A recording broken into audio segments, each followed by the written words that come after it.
তেলের দাম এটি কিন্তু আসলে 14 টাকা বাড়ানো হয়েছে। সয়াবিন তেল এবং পাম অয়েল তেল এটি কিন্তু 12 টাকা বাড়ানো হয়েছে। একটি বিষয় জানিয়ে রাখি, সয়াবিন তেলের পূর্বে মূল্য বর্তমান যে মূল্যটি সেটি হচ্ছে 189 টাকা। এর আগে কিন্তু এটি 175 টাকা বিক্রি হয়েছে। 5 লিটার সয়াবিন তেল যেটি বোতলে নতুন নির্ধারণ করা হয়েছে 922 টাকা, যেটি পূর্বে ছিল 852 টাকা। রাজস্ব আদায় এবং আন্তর্জাতিক বাজার মূল্য এই দুটিকে সমন্বয় করে ইতিমধ্যেই যে সয়াবিন তেল, এই সয়াবিন তেলের দাম বাড়িয়েছেন বাণিজ্য উপদেষ্টা। আমরা একটু জানাতে চাইবো যে এখানে আমরা এই মুহূর্তে রয়েছি ঠাকুরগাঁও যে রোড বাজার, এই রোড বাজারে এখানে আমরা ক্রেতা এবং বিক্রেতাদের সাথে কথা বলেছি। তারা যে বিষয়টি জানিয়েছেন যে এই যে তেলের যে সিন্ডিকেট, এটি আসলে যখনই আসলে বাজারের দাম অর্থাৎ যে দামটি কম থাকে, বাজার মূল্য দাম বাড়ানোর প্রয়োজন হয়, তখন কিন্তু আসলে যে এদের মধ্যে আসলে দোকানদারের মধ্যে দামটি তারা বাড়ায়, এমনটি কিন্তু অনেকের অভিযোগ। আমরা একজন এখানে ক্রেতা রয়েছে, আমরা একটু জানতে চাইবো যে আসলে যখন আসলে কি কি কারণে আসলে বাজারে তেল সিন্ডিকেট হয় বলে আপনি মনে করছেন? বিশেষ করে হলো যে বাজার যে একটা নিয়ন্ত্রণ থাকার প্রয়োজন, বাজার কিন্তু নিয়ন্ত্রণ নাই। এটা বিশেষ করে আমার মনে হয় এটা সিন্ডিকেটের ব্যবসা পরিণত হয়ে গেছে। কারণ সাধারণ জনগণের যে একটা ধারণ ক্ষমতা, কিনে খাওয়ার যে একটা শক্তি, এইটা কিন্তু মানে অসাধারণ হয়ে গেছে মানুষের পক্ষে। আর ধারণ মানে ক্ষমতার বাইরে আমরা অসহায় দরিদ্র মানুষ, আমাদেরকে স্থিতিশীল বাজার থাকে যেন, সেটা আমরা আশাবাদী। এবং বাজার যেন নিয়ন্ত্রণে থাকে সব সময়, এটা আমি সবার পক্ষ থেকে এবং সবার কাছে আমি রিকোয়েস্ট করতেছি। আমরা একটু জানতে চাইবো যে আসলে বাজার যে এই যে যখন আসলে তেলের দামটি বাড়ে তার পূর্বে আসলে বাজার সেলিং এটি আসলে কিভাবে আপনি? বাজার তো সবকিছু জিনিসের দাম বেশি, এখন কামাই তো কম। এই যে কামাই হয়, এই কামাইতে এখন বাজার করতে গেলে বাজার খোলা যায় না, সংসারে অভাব টানার হয়ে যাচ্ছে। যে জিনিসের দাম কামাই হচ্ছে কম। বিশেষ করে আমরা যে অভিযোগটি পেয়েছি, আসলে যখন তেলের দামটা বাড়ানোর প্রয়োজন হয় বা তেলের দাম বাড়ানো দরকার, তখন বাজারে সিন্ডিকেট। কয়েকদিনে বাজারে কি অবস্থা তেলের? কয়েকদিনেই বাজারটা বাড়ে গেছে চাল তেলের।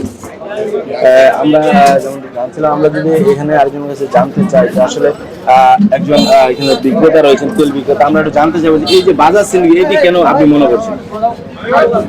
বাজার সিন্ডিকেট হলো কি, এটা আপনার এর আগে যেমন 15 থেকে 20 দিন কিংবা 1 মাস, আপনার গত 1 মাস আগে ছিল তেল নিলে আপনার লবণ নিতে হয়, আটা নিতে হয়, তারপর অনেক কিছু জিনিস নিতে হয়, চাল নিতে হয়।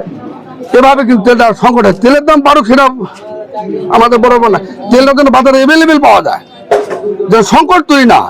মানে এই যে তেলের দামটা বাড়ছে, এটা আপনি সংকট কেন বাজারে আপনি মনে করছেন একজন বিক্রেতা হিসাবে?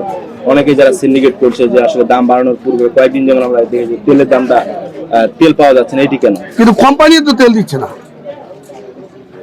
যেমনটি জানছিলাম, আমরা একজন যদি জানতে চাই যে একজন ক্রেতার কাছে একজন জানতে চাই যে সব মিলে আমি যদি জানাই যে এই মুহূর্তে আমরা রয়েছি ঠাকুরগাঁও যে রোড বাজারে, এই রোড বাজারে আমরা জানানোর চেষ্টা করছিলাম যে ক্রেতা এবং বিক্রেতার যে অনুভূতি, সেই অনুভূতিটি তারা আমাদেরকে যেভাবে জানাচ্ছিলেন, আমাদেরকে এই মুহূর্তে জানাতে চাই আমরা যত সময় গড়াচ্ছে তত কিন্তু আসলে যে কয়েক ঘন্টার মধ্যেই আসলে যে বাজার যে সিন্ডিকেট, এই সিন্ডিকেট তৈরি হয়েছে। এবং একটি বিষয় জানিয়ে রাখি, গত রোববারে কিন্তু যে সয়াবিন তেলের দাম, এই দামটি কিন্তু 14 টাকা এবং পাম অয়েল যে তেল, সেই তেলের দামটি কিন্তু 12 টাকা করার দাবি কিন্তু ঘোষণা দিয়েছিলেন যে ব্যবসায়ীরা। তবে এই যে এই দামটি কিন্তু বাণিজ্য মন্ত্রণালয়ের যে বাণিজ্য উপদেষ্টা রয়েছে শেখ বশিরউদ্দিন, তিনি কিন্তু আসলে তাদের যে দাবিটি, সেই দাবিটি কিন্তু মেনে নিয়েছেন। আমি যদি জানাই যে ইতিমধ্যে যে তেলের দাম এটি কিন্তু আসলে 14 টাকা বাড়ানো হয়েছে, সয়াবিন তেল এবং পাম অয়েল তেল এটি কিন্তু 12 টাকা বাড়ানো হয়েছে। একটি বিষয় জানিয়ে রাখি, সয়াবিন তেলের পূর্বে মূল্য বর্তমান যে মূল্যটি সেটি হচ্ছে 189 টাকা। এর আগে কিন্তু এটি 175 টাকা বিক্রি হয়েছে। 5 লিটার সয়াবিন তেল যেটি বোতলে নতুন নির্ধারণ করা হয়েছে 922 টাকা, যেটি পূর্বে ছিল 852 টাকা। এছাড়াও যদি জানাই যে যেটি খোলা তেল রয়েছে, এটি পূর্বে ছিল 157 টাকা, বর্তমানে সেটি রেট হয়েছে 169। সব মিলে আপনাদেরকে জানাতে চাই যে আসলে যত সময় গড়াচ্ছে, আসলে বাজারে কয়েক ঘন্টার মধ্যে যে বাজারের দাম, দ্রব্য মূল্য, সেটি কিন্তু বৃদ্ধি করা হচ্ছে। এর কারণটি হচ্ছে বাজার সিন্ডিকেটে। আমরা যদি জানাতে চাই, যখনই বাজার মূল্য প্রয়োজন হয় বাজার মূল্য বৃদ্ধি করা, তখন কিন্তু তারা তাদের যে বাজার মূল্য সেটি কিন্তু বৃদ্ধি করার সময় আসলে তেমন সময় লাগে না। তবে অর্থাৎ যদি বর্তমান যে বাজার মূল্যটি রয়েছে বাজারে, আমরা যদি এই বিষয়ে আপনাদেরকে জানাতে চাই, এখানে আজকে যে রেটটি 14 টাকা এবং 12 টাকা কিন্তু করা হয়েছে। অর্থাৎ সয়াবিন তেল যেটি, এটি 14 টাকা এবং পাম অয়েল যে তেলটি, সেটি কিন্তু 12 টাকা ধরে বিক্রি হচ্ছে, এমনটি কিন্তু অর্থাৎ বাড়ানো হয়েছে। তবে আমরা বর্তমান যে রোড বাজার রয়েছে, এই রোড বাজারে আমরা লক্ষ্য করেছি বর্তমানে যারা এখানে দোকানদাররা রয়েছেন এবং ক্রেতা বিক্রেতা রয়েছেন, আমরা সকাল অনেকক্ষণ ঘন্টা কয়েকক্ষণ ধরে লক্ষ্য করছিলাম, এখনো বাজারে তেমন ভাবে আসলে রেট যে পরিবর্তন, সে রেটটি এখনো পরিবর্তন হয়নি। দোকানদাররা বলছেন যে এটি তাদের কারণে নয়, এটি যারা ডিলাররা রয়েছেন, এছাড়া যারা এই যে তেল সিন্ডিকেটের মূল যারা দায়িত্বে রয়েছেন তাদের কাছে, তারা যদি এটি নিয়ন্ত্রণ করে তাহলে কিন্তু বাজার নিয়ন্ত্রণ সম্ভব। এছাড়াও আমরা এখানে স্থানীয় কয়েকজন মানুষের সাথে কথা বলেছিলাম, অনেকে আমাদেরকে জানিয়েছেন যে এই বাজার মনিটরিং এর প্রথম যেটি আসলে এটি যদি বাজার মনিটরিং যেসব জেলা প্রশাসক বা যারা দায়িত্বে রয়েছেন, যারা প্রশাসনের দায়িত্বে রয়েছেন, তারা যদি এই বাজার মনিটরিং করেন তাহলে কিন্তু এই যে একটি সিন্ডিকেট এটি বন্ধ হবে বলে তারা আশা করছেন। আরেকটি বিষয় জানিয়ে রাখি যে যেটি বলছিলাম যে পাম অয়েল তেল 14 টাকা বাড়ানো হয়েছে, এছাড়াও কিন্তু যেটি অর্থাৎ বোতল তেল যেটি, এছাড়াও খোলা তেল যেটি 12 টাকা বাড়ানো হয়েছে।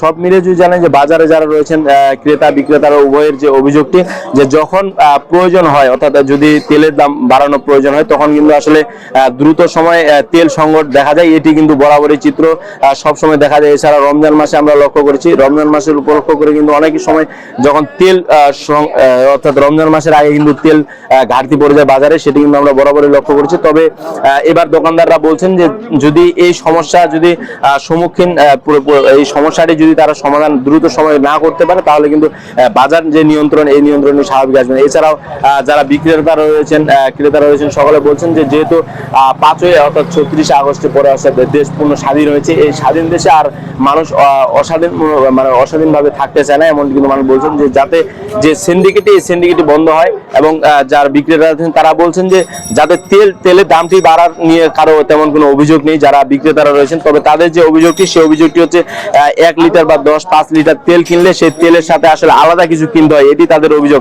যে প্রয়োজন ব্যতীত অর্থাৎ তেলের পাশাপাশি যেসব কোম্পানিরা যারা তেল সরবরাহ করে থাকেন তারা কিন্তু তেলের পাশাপাশি অন্য যে প্রোডাক্টগুলো তাদের রয়েছে, পণ্যগুলো রয়েছে, সেই পণ্যগুলো বাধ্যতামূলক ক্রয় করতে হয়, যার কারণে আসলে অনেক সময় নিজের অনিচ্ছা সত্ত্বেও কিন্তু যারা দোকানদার রয়েছেন তারা কিন্তু এই দামটি বৃদ্ধি করেন, এমনটি কিন্তু তারা জানিয়েছেন।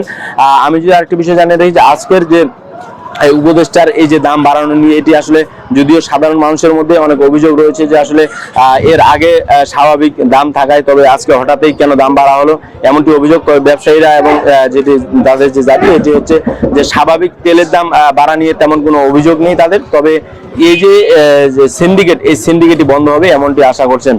সব মিলে এই ছিল আমার কাছে ঠাকুরগাঁও যে রোড বাজার রয়েছে, এই রোড বাজারের তেল নিয়ে সর্বশেষ। আব্দুল্লাহ আল সুমন, NTV।